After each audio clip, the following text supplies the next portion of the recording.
कन्याकुमारी में अध्यात्म के 45 घंटे कैसे बिताएंगे पीएम नरेंद्र मोदी।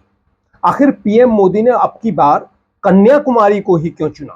क्यों स्वामी विवेकानंद से अपने आप को जोड़ने लगे हैं पीएम मोदी? राजनीतिक, सामाजिक और आध्यात्मिक क्या क्या अर्थ निकाले जा रहे हैं पीएम मोदी की साधना के? आगे आपको सब कुछ बताएंगे। कन्याकुमारी के विवेकानंद रॉक मेमोरियल में पीएम मोदी की ध्यान साधना जारी है। विवेकानंद रॉक मेमोरियल में पीएम मोदी ने गुरुवार शाम करीब 6:45 पर ध्यान शुरू किया, जो 1 जून की शाम तक जारी रहेगा। पीएम मोदी उसी शिला पर बैठकर ध्यान कर रहे हैं जिस शिला पर स्वामी विवेकानंद ने ध्यान किया था। अपने 45 घंटे के ध्यान के दौरान पीएम मोदी सिर्फ तरल आहार लेंगे।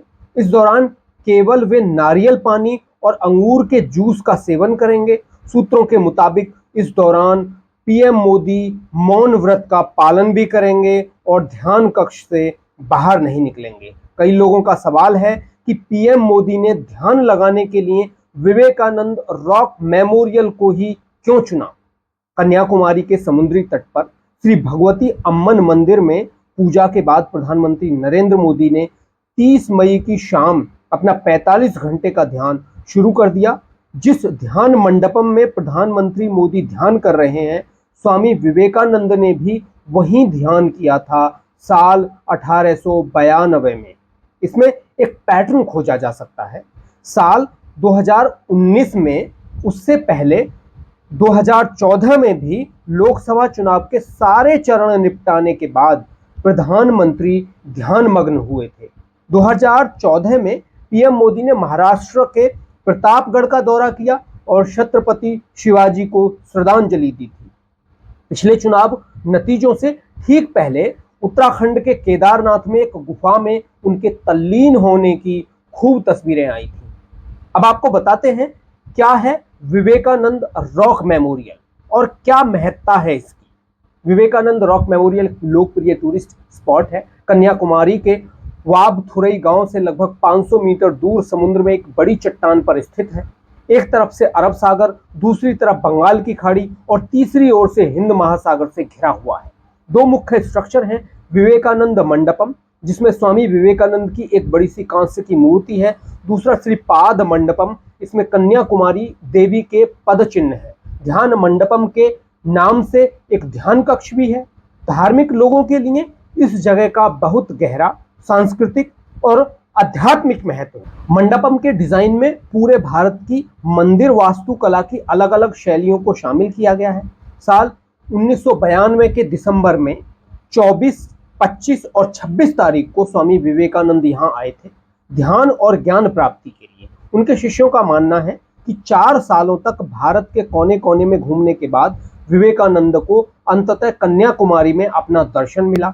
उन्होंने वहां 3 दिन और 3 रात ध्यान किया और ज्ञान प्राप्त किया। इसी को चिन्हित करने के लिए 1963 में स्वामी विवेकानंद की जन्म शताब्दी पर आरएसएस कार्यकर्ता एकनाथ रानाडा के नेतृत्व में विवेकानंद रॉक मेमोरियल ने ये मेमोरियल बनवाया था। चट्टान पर स्मारक का औपचारिक उद्घाटन 1970 में राष्ट्रपति वीवी गिरी ने किया था। आखिर नरेंद्र मोदी ने इसी जगह को क्यों चुना? अलग अलग मीडिया रिपोर्ट्स में यह छपा है कि नरेंद्र मोदी विवेकानंद को अपना आदर्श मानते हैं। स्वामी विवेकानंद के आध्यात्मिक और परोपकारी संगठन रामकृष्ण मिशन के सदस्य भी रहे हैं।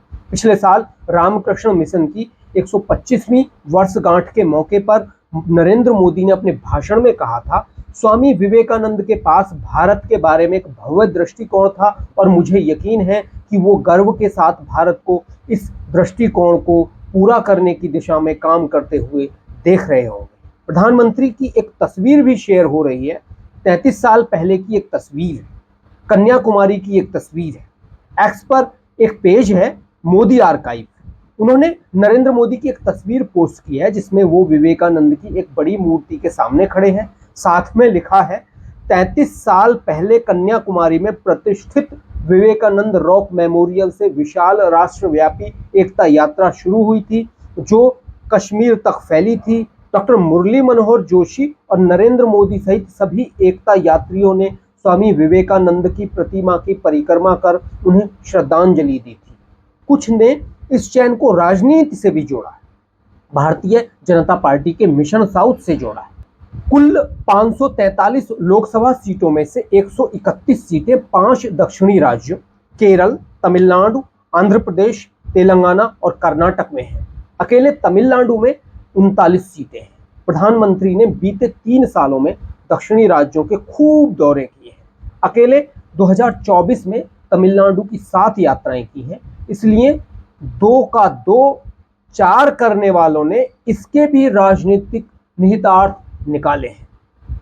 पीएम मोदी लोकसभा चुनावों के लिए अपने प्रचार भाषणों के दौरान तमिल संस्कृति और भाषा को बढ़ावा दे रहे हैं। राज्य में 19 अप्रैल को ही मतदान हो गए। उससे पहले प्रधानमंत्री ने श्री रंगनाथ स्वामी मंदिर, श्री अरुलमिगु रामनाथ स्वामी मंदिर और कोथंडराम स्वामी मंदिर सहित कई मंदिरों का दौरा भी किया था। तो कई लोग इसके राजनीतिक निहितार्थ भी निकाल रहे हैं। कई लोगों का मानना है कि नरेंद्र मोदी देश के उन टूरिस्ट स्पॉट्स को चुन रहे हैं जहां ज्यादा से ज्यादा भारत और विदेश के लोग यहां पहुंच सकें। अलग अलग जगह उन्होंने अलग अलग टूरिस्ट प्लेस चुने हैं। तो ये भी एक बात हो सकती है। आपको क्या लगता है, आप भी बताइए। आज के लिए इतना ही। नमस्कार, जय हिंद।